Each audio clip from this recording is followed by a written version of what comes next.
Good morning everyone. चलिए, हमने last class में बोनस इशू की अकाउंटिंग स्टार्ट की थी। कौन सा सेक्शन था? 63। अच्छा, अब बताओ कौन सा सेक्शन था? और अब बताओ 63। सेक्शन 63 ने कितने प्रकार के बोनस इशू बताए हैं? 2। या तो आप इशू कर सकते हो new fully paid bonus shares, या फिर पार्टली पेड अप को कन्वर्ट कर सकते हो फुल्ली पेड अप में। अगर आप न्यू शेयर्स इशू कर रहे हो तो जर्नल एंट्री क्या बनेगी? CRR debit, securities premium debit, general reserve P&L 2, bonus to share holders, फिर अगली एंट्री। करेक्ट। और अगर पार्टली पेड अप को फुल्ली पेड अप में कर रहे हो, पहले फाइनल कॉल ड्यू करेंगे, share final call to share capital, उसके बाद बैंक नहीं है, पैसा नहीं आएगा, general reserve P&L 2 share final call. जब भी पार्टली पेड अप को फुल्ली पेड अप में कन्वर्ट करेंगे, क्या CRR यूज़ कर सकते हैं? क्या सिक्योरिटीज प्रीमियम यूज़ कर सकते हैं? पक्का? आपकी फ्रेंड को पूछना। क्या CRR यूज़ कर सकते हैं? क्या CRR यूज़ कर सकते हैं? नहीं। क्वेश्चन चल रहा है conversion of partly paid up into fully paid up. उनके ख्यालों में खोने से अब इधर आएंगे। हाँ, ठीक है। अच्छा, अब ये बताओ सेक्शन 63 ने कितनी कंडीशंस दी थी? 6। कौन कौन सी? पहले तो कहाँ लिखा होना चाहिए? AOA में। फिर कुछ रेजोल्यूशन पास कराना है जनरल मीटिंग में। तीसरा, 2 लोगों के साथ गलत नहीं करना। सबसे पहले तो डिबेंचर होल्डर्स, इंटरेस्ट टाइम पे देना है, प्रिंसिपल अमाउंट देना है। चौथा, एम्प्लॉयज़ के साथ गलत नहीं करना। क्या क्या देना है? Provident fund, gratuity, bonus. पांचवा, बोनस इशू करने से पहले shares must be fully paid up. और बाकी जो भी कंडीशन हम बताएंगे वो सारी की सारी पूरी करनी है। तो इसी पेज पर देखिए, सबसे पहले तो क्या रिवैल्यूएशन रिजर्व हम यूज़ कर सकते हैं बोनस में? नहीं। तो ये पॉइंट कह रहा है no issue of bonus shares shall be made by capitalising reserve created by the revaluation of asset. RR हम यूज़ नहीं कर सकते हैं। हम यूज़ तो और भी कई सारे रिजर्व नहीं कर सकते, लेकिन कंपनीज एक्ट ने स्पेसिफिकली लिख दिया है किसके बारे में?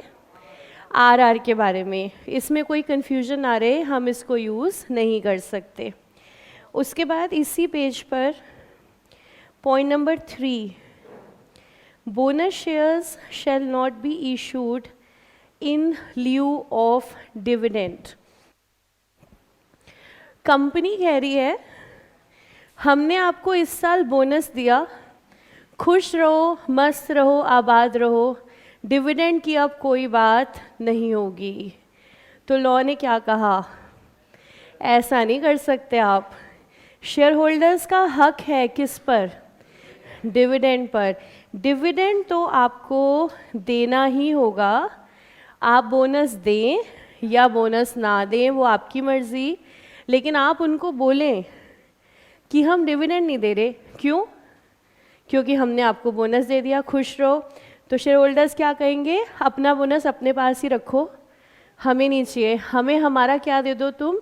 डिविडेंड। इसका कारण है ये बोनस सुनने में तो बड़ा अच्छा लगता है क्योंकि फ्री में मिल रहा है, सुनने में बड़ा अच्छा लग रहा है, लेकिन रियल सेंस में शेयर होल्डर्स को बहुत कुछ ज़्यादा बेनिफिट इससे नहीं होता है। देखिए कैसे। मान लेते हैं इन्फोसिस मान लीजिए अभी इशूड कैपिटल 1 लाख शेयर्स है, 1 लाख शेयर है अभी इशूड। इन्फोसिस कह रही है हम बोनस इशू निकाल रहे हैं,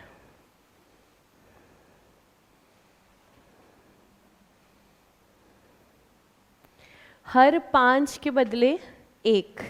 जिसके पास भी 5 शेयर हैं उसको हम कितने बोनस शेयर दे देंगे? 1 हम दे देंगे। ये ऐसे भी लिखा हो सकता है, इसीलिए वो सेंटेंस में हमें ज़्यादा क्लैरिटी मिलती है। 5 के बदले कितने शेयर मिल रहे हैं? 1। अब इन्फोसिस में दीपक के पास शेयर्स हैं इस समय 1000 शेयर्स हैं बोनस इशू से पहले। तो इन्फोसिस की total issued capital 1 lakh share है और दीपक के पास इसके अभी 1000 शेयर हैं। तो हम चेक करें परसेंटेज होल्डिंग दीपक के पास कितनी है?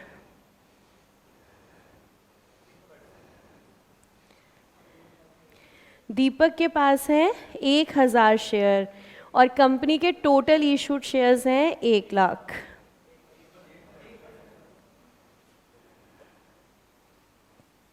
तो आज दीपक इन्फोसिस की कितनी परसेंट शेयर होल्डिंग होल्ड करता है? 1%। ऐसा आपको सिर्फ मानना है, ठीक है। अब इन्फोसिस ने कहा हम लेकर आ रहे हैं बोनस इशू, हर 5 शेयर के बदले 1। तो दीपक को फ्री में कितने शेयर मिलेंगे? 200।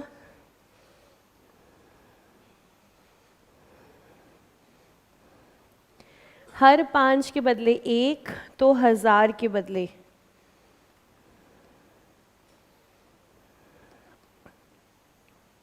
200 शेयर। अगर दीपक को बोनस शेयर 200 मिल गए तो हम कह सकते हैं बोनस इशू के बाद दीपक के टोटल शेयर्स 1200 हो गए। तो बोनस इशू के बाद दीपक के टोटल शेयर्स हो गए 1200, लेकिन बोनस इशू के बाद क्या इन्फोसिस के टोटल शेयर 1 लाख ही रहे?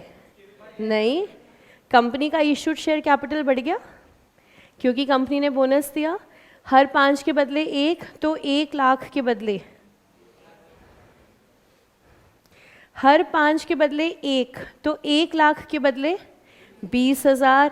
तो कंपनी का टोटल इशूड शेयर कैपिटल 1,20,000।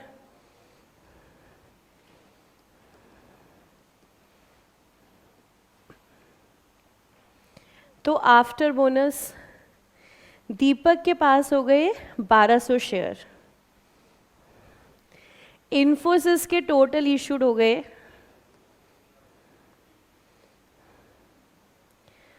तो दीपक की परसेंटेज शेयर होल्डिंग कंपनी के अंदर आज भी कितनी है? 1%। तो जो शेयर होल्डर पढ़ा लिखा नहीं है वो यहाँ बुद्धू बनेगा जब उसको मार्केट बोलेगी कि तुझे और शेयर मिल गए, वो भी फ्री में। जो पढ़ा लिखा है, एजुकेटेड है, वो परसेंटेज होल्डिंग देखेगा, वो कहेगा यार मुझे क्या बेनिफिट हुआ, मेरे पास पहले भी कंपनी के कितने परसेंटेज शेयर थे? 1, और आज भी कितने हैं? 1%। इसमें ज़्यादातर बेनिफिट कंपनी को होता है क्योंकि कंपनी का वो जो रिजर्व्स एक्यूमुलेटेड है ना, वो कन्वर्ट हो जाता है किसके अंदर? शेयर कैपिटल के अंदर। तो क्योंकि शेयर होल्डर्स को बहुत ज़्यादा बेनिफिट नहीं हो रहा, इसलिए लॉ ने कहा चीटिंग नहीं करनी। ऐसा नहीं तुम बोल दो हमने बोनस दे दिया इससे डिविडेंड नहीं देंगे। देखो बोनस दो या ना दो, डिविडेंड की बात अलग है। अगर प्रॉफिट है तो डिविडेंड तो आपको डिस्ट्रीब्यूट करना ही पड़ेगा। तो मान लो ट्रू फॉल्स में एक ये स्टेटमेंट आए, after bonus issue there is no change in percentage holding of the share holders. After bonus issue there is no change in percentage holding of the share holders. Bonus issue के बाद दीपक की percentage holding में कोई change नहीं हुआ। क्या ये statement true है? यस। तो बोनस से शेयर होल्डिंग पर कोई फर्क नहीं पड़ता। आप पहले भी 1% के मालिक थे, अब भी 1% के मालिक हो।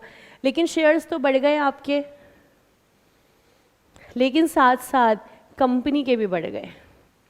आपके 1000 से 1200 हो गए तो कंपनी के 1 लाख से 1,20,000 हो गए। तो दोनों के ही जब शेयर्स बढ़ गए तो परसेंटेज होल्डिंग आपकी सेम ही रही, इसीलिए लॉ बन गया bonus shall not be issued in lieu of dividend, यानी कि इन प्लेस ऑफ डिविडेंड। उसके बाद इसी पेज पर एक last law, the company which has once announced the decision of its board recommending a bonus issue shall not subsequently withdraw the same। एक बार bonus announce करने के बाद अब आप ये नहीं कह सकते कि सॉरी गलती हो गई थी, हम बोनस नहीं दे रहे, ऐसा नहीं हो सकता। एक बार आपने अनाउंसमेंट कर दी तो अब आपको बोनस देना ही पड़ेगा।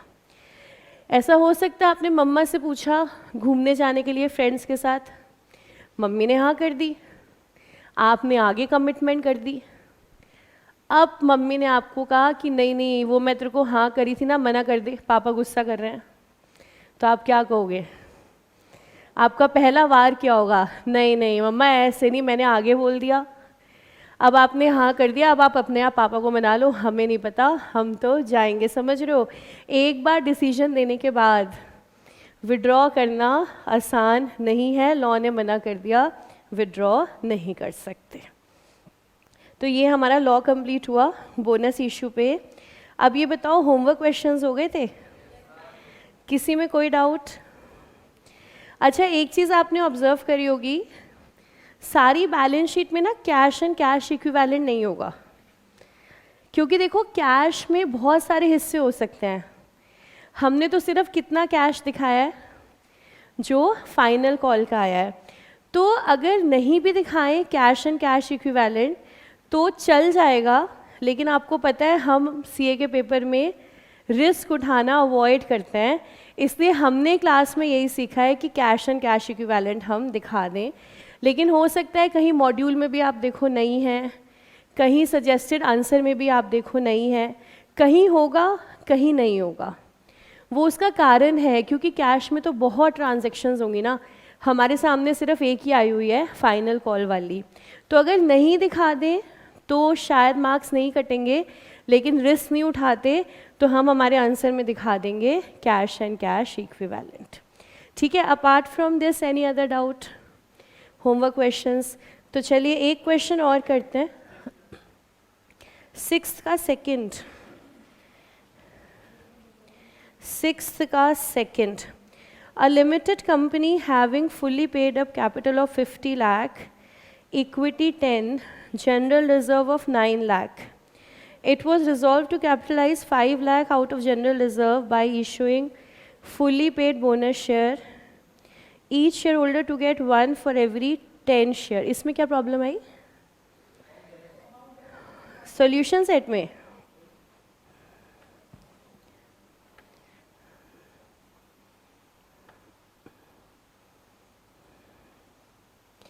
जनरल रिजर्व, अच्छा, बोनस टू इक्विटी 5।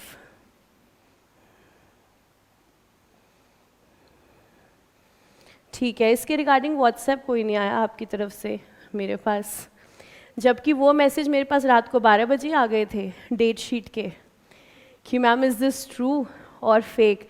मैंने रात को भी रिप्लाई कर दिया था कि दिस इज़ फेक, लेकिन मैं सबको रिप्लाई नहीं कर पाई थी क्योंकि इतने सारे मैसेजेस आ गए थे। आप लोगों का भी इंफॉर्मेशन सिस्टम है मतलब कमाल, मतलब फेक भी आपके पास जो है बहुत ही टाइम से जो है पहुंच जाता है। ये किस किस सोर्स से आपको मिली date sheet? Instagram, okay. Apart from Instagram और कोई सोर्स? सिर्फ इंस्टाग्राम से मिली, अच्छा ठीक है। तो अब तो आपको समझ में आ गया ना, इंस्टाग्राम से आई हुई हर चीज़ सच नहीं होती। सच क्या है ये कैसे पता चलेगा? ICAI की वेबसाइट पे जाकर एक बार क्रॉस चेक ज़रूर करें। इसीलिए मैंने आपके साथ नोटिफिकेशन शेयर भी कर दी थी ऑलरेडी कि रिवाइज शेड्यूल ICAI कब शेयर करेगा? आज इवनिंग में। तो ICAI ने ऑलरेडी अनाउंस करा हुआ है, इसीलिए मैंने आपके साथ शेयर भी कर दिया था कि आप लोग इधर उधर ना फंसो, लेकिन आपने कहा मैम ज़िंदगी में ऐसे मज़ा नहीं आता, हमें भी बड़ा थ्रिल चाहिए, हम भी सब फॉरवर्ड कर दें, बाद में हमें पता चले कि ये तो फेक है। इतना टाइम जो हमने बर्बाद किया, इसका भी मैम अपना ही मज़ा है, आप क्या जानो इस बात का मज़ा, है ना। तो चलिए, इसके अलावा और कोई प्रॉब्लम होमवर्क क्वेश्चंस में? तो हम करेंगे question number 13।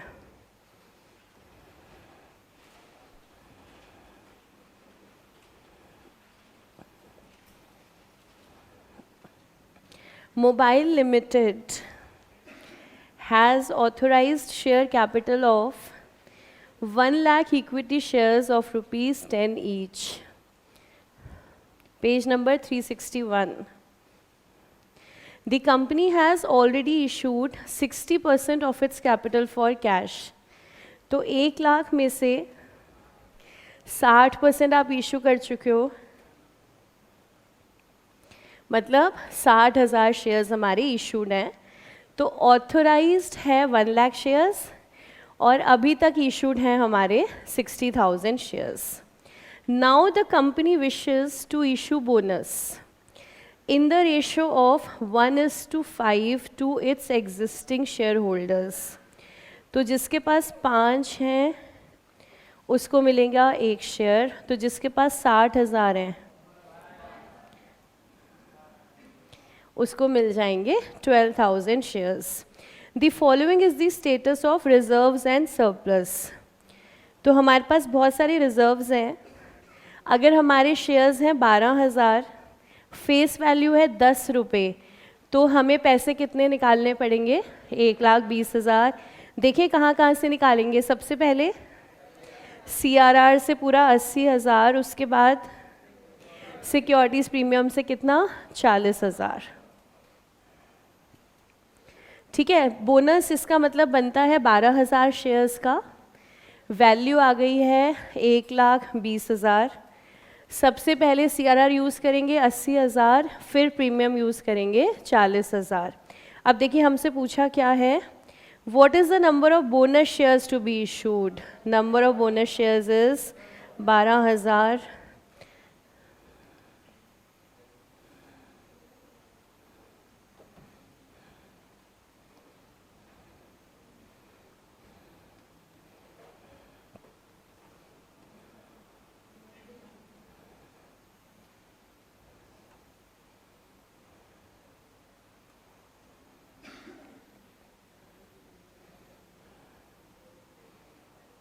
$60,000 into 1/5.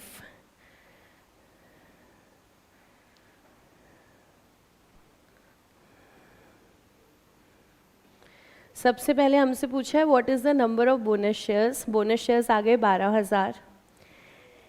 Can company issue bonus out of general reserve only? No. No के बाद हम क्या लिखेंगे? हम सेक्शन 63 का रेफरेंस देते हुए ये बताएंगे कि हम CRR यूज़ कर सकते हैं, हम सिक्योरिटीज़ प्रीमियम यूज़ कर सकते हैं और हम फ्री रिजर्व्स यूज़ कर सकते हैं। साथ में अगर ये 4 मार्क्स का क्वेश्चन होगा तो 2-3 लाइनें डालेंगे हम securities premium realised in cash के बारे में भी। तो लिस्टेड कंपनी कौन सा वाला यूज़ कर सकती थी? Realised in cash. और अनलिस्टेड कंपनी दोनों यूज़ कर सकती है, वेदर रियलाइज्ड और नॉट रियलाइज्ड इन कैश। तो आपने पहले लिखा नो, फिर आपने रेफरेंस दिया सेक्शन 63 का, फिर आप लिखोगे, मैं सिर्फ कीवर्ड्स लिख रही हूँ अभी, कि हम CRR यूज़ कर सकते हैं, सिक्योरिटीज़ प्रीमियम यूज़ कर सकते हैं और इसके अलावा other free reserves like general reserve, P&L। फिर इसमें हम ऐड करेंगे हम RR यूज़ नहीं कर सकते क्योंकि सेक्शन ने स्पेसिफिकली बताया था। और उसके बाद मार्क्स को देखते हुए रियलाइज्ड इन कैश के बारे में लिखेंगे।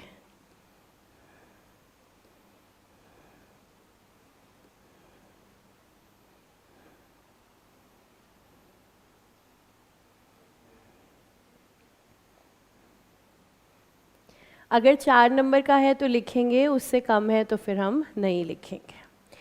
उसके बाद देखिए C part, give journal entries and also give extract of balance sheet after such bonus issue. तो चलिए बनाते हैं जर्नल एंट्रीज।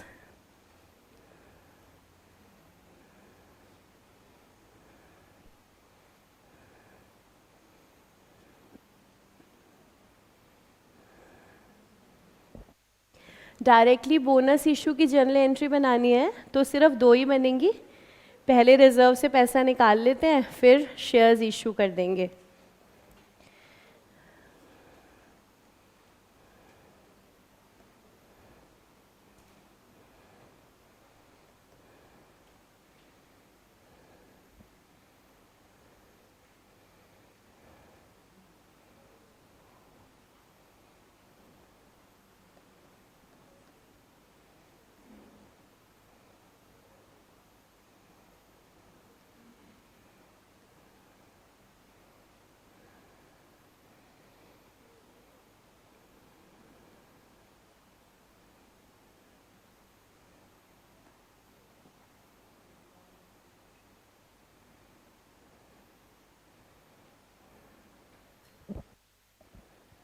तो हमारी पहली entry capital redemption reserve debit, securities premium debit, 2 bonus to share holders 120।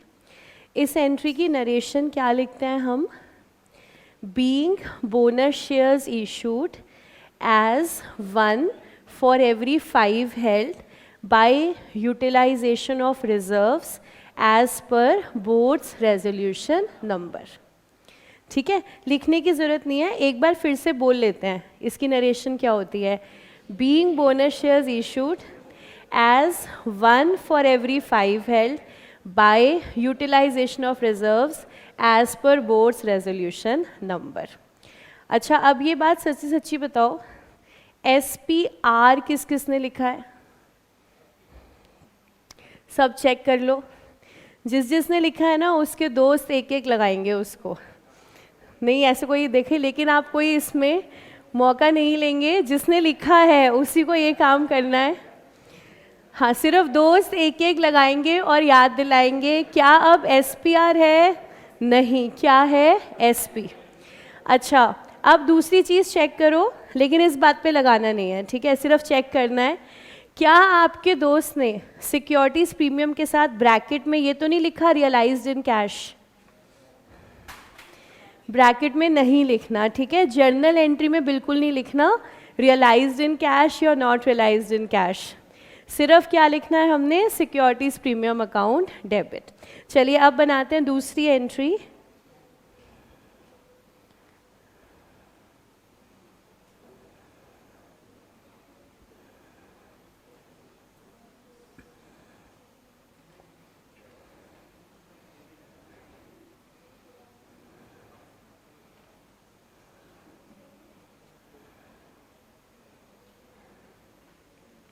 Bonus to share holders, to equity share capital. दूसरी entry की narration बहुत इजी है और चॉइस भी है, या तो लिख सकते हैं बीइंग बोनस शेयर्स इशूड या फिर बीइंग प्रॉफिट्स कैपिटलाइज्ड। क्या हमारे पास डेट आ रही है? डेट नहीं है। अब बनाते हैं extract of balance sheet.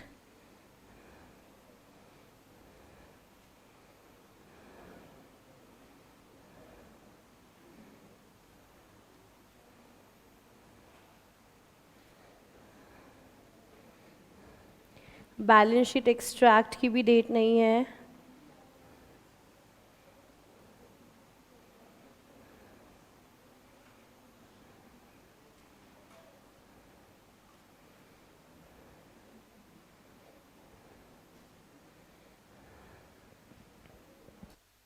Company की बैलेंस शीट है, वर्टिकल बनाएंगे, कितने कॉलम्स के साथ?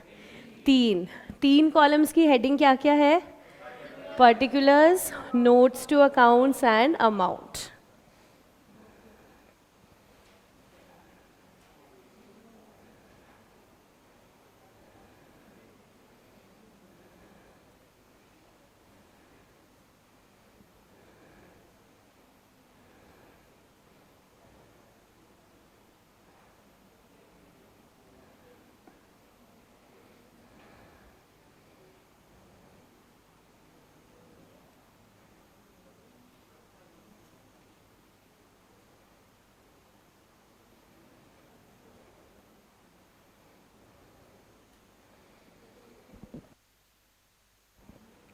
वैसे ये इतना बड़ा नोट्स टू अकाउंट्स आप नहीं भी लिखेंगे, सिर्फ नोट नंबर लिखेंगे तो भी चलेगा। तो मैं लास्ट क्लास में आपको बताना भूल गई, पूरा लिखने की ज़रूरत नहीं है, आप सिर्फ नोट नंबर भी लिख सकते हो। तो सबसे पहले हेडिंग कौन सी थी? Equity and liability. उसके बाद शेयर होल्डर्स फंड, उसके बाद शेयर कैपिटल, फिर उसके बाद रिजर्व्स एंड सरप्लस।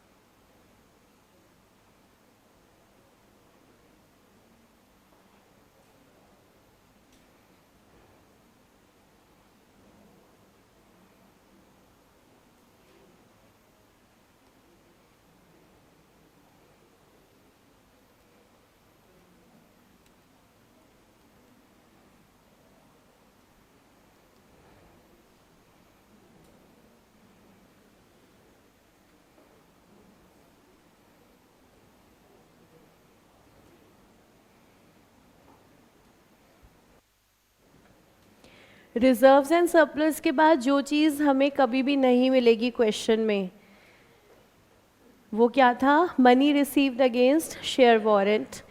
फिर उसकी अगली भी हमें कभी नहीं मिलेगी, share application money pending allotment.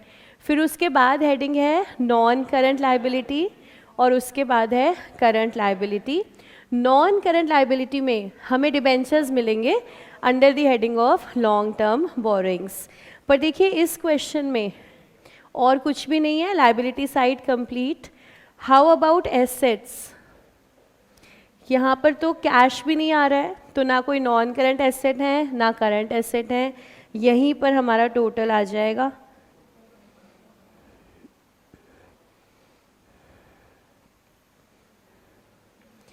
वही टोटल जो कभी मैच नहीं होगा, वही जो आपके दिल की इच्छा है, लेकिन वो सिर्फ एक्सट्रैक्ट में होता है। अब इसके बाद हम बनाएंगे नोट्स टू अकाउंट्स या सिंपली नोट्स।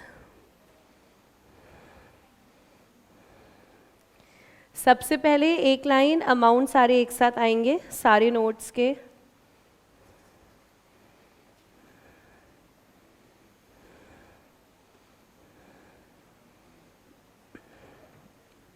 सबसे ज़्यादा टाइम हमेशा आपको लगेगा फर्स्ट नोट बनाने में, जो कि होगा शेयर कैपिटल का। तो नोट नंबर 1 शेयर कैपिटल।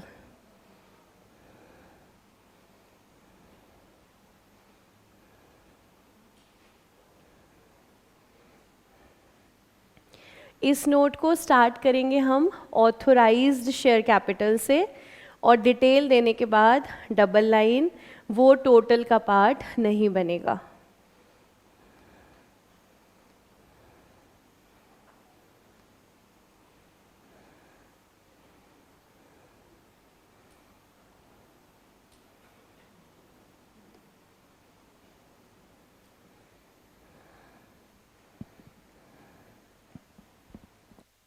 अब एक बार चेक कर लेते हैं ऑथोराइज बढ़ाने की रिक्वायरमेंट है या नहीं।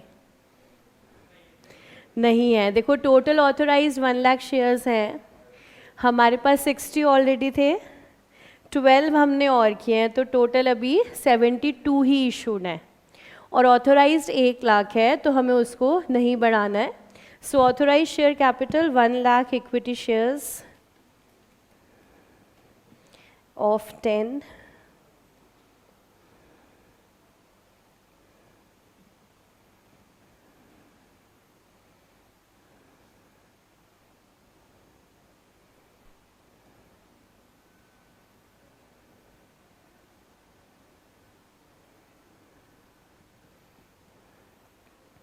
ऑथोराइज्ड के बाद इशूड एंड सब्सक्राइब्ड। 99% ये सेम ही होता है, issued and subscribed. By chance अलग अलग है तो फिर पहले इशूड, और इशूड के बाद फिर से डबल लाइन। कैलकुलेशन स्टार्ट होती है हमेशा सब्सक्राइब्ड शेयर कैपिटल के साथ। सब्सक्राइब्ड का मतलब होता है जितने हमारे शेयर्स पब्लिक ने ले लिए, तो इसलिए 99% तो ये सेम ही होता है, हम इशू भी वही मानते हैं जितना हमारा सब्सक्राइब्ड है।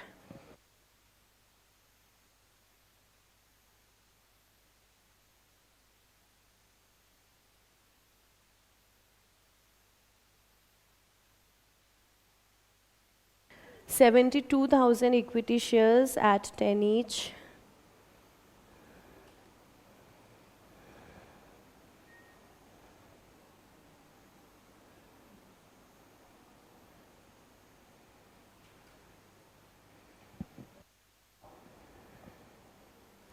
और ये जितने भी आपके इशूड शेयर्स होंगे उसमें से जितने भी बोनस हैं वो हम इसके साथ ब्रैकेट लगा के लिखेंगे.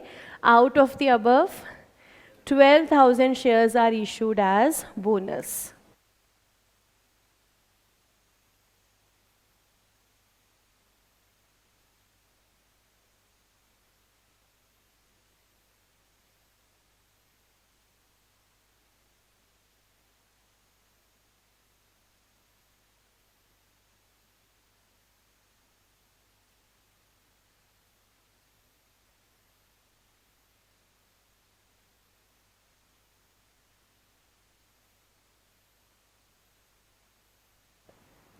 तो नोट 1 हमारा कंप्लीट.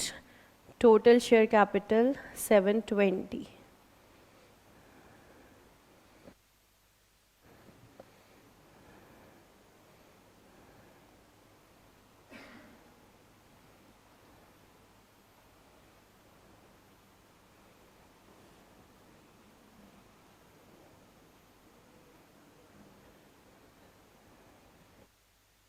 उसके बाद नोट 2 रिजर्व्स एंड सरप्लस. जो जो अवेलेबल है वो लिखेंगे. हमारे पास जनरल रिजर्व पूरा है 160 का.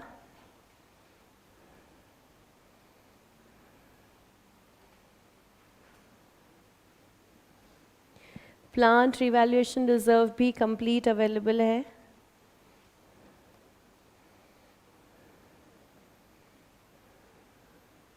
क्लास में शॉर्ट में लिखेंगे लेकिन पेपर में पूरा नाम लिखेंगे. फिर हमारे पास सिक्योरिटीज़ प्रीमियम अवेलेबल है 20,000.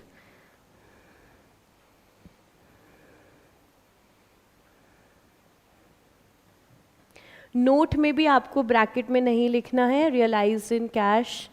ये कहीं भी हमारी बुक्स में ये वर्ड्स नहीं जाते हैं रियलाइज्ड इन कैश वाले. सिक्योरिटीज़ प्रीमियम के बाद CRR हमारा यूज्ड है. लीजिए नोट 2 का टोटल कितना आ रहा है. 2,05,000.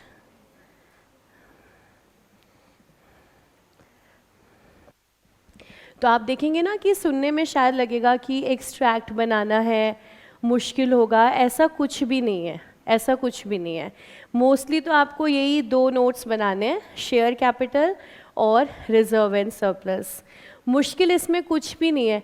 1 बाय 1 अमाउंट की डिटेल्स आपको देते चलना है. इतने इक्विटी शेयर्स हैं, इतने प्रेफरेंस शेयर्स हैं, उसमें से इतने हमारे बोनस इशू हैं. और मान लीजिए shares issued for consideration other than cash हो ना, अगर मतलब शेयर के बदले हमने एसेट ले लिया, वो भी हम ब्रैकेट में ही मेंशन करते हैं. तो ये वाला जो ब्रैकेट है ना, यही आगे कंटिन्यू हो जाता है. And 8,000 shares are issued for consideration other than cash. तो ये नोट्स का मतलब क्या है, डिटेल. क्योंकि बैलेंस शीट में सिर्फ क्या दिखने वाला है, 7,20,000 बस. अब ये 7,20 आपका क्या है, ये आपके इक्विटी हैं, ये आपके प्रेफरेंस है. इसमें नंबर ऑफ़ शेयर्स कितना है, फेस वैल्यू कितना है, वो सब डिटेल्स कहाँ से मिलेंगी हमें, नोट्स में से. तो यहाँ तो हमने सिर्फ टोटल डाला 720 और 25. ये हमारा एक्सट्रैक्ट कंप्लीट हो गया 925 से.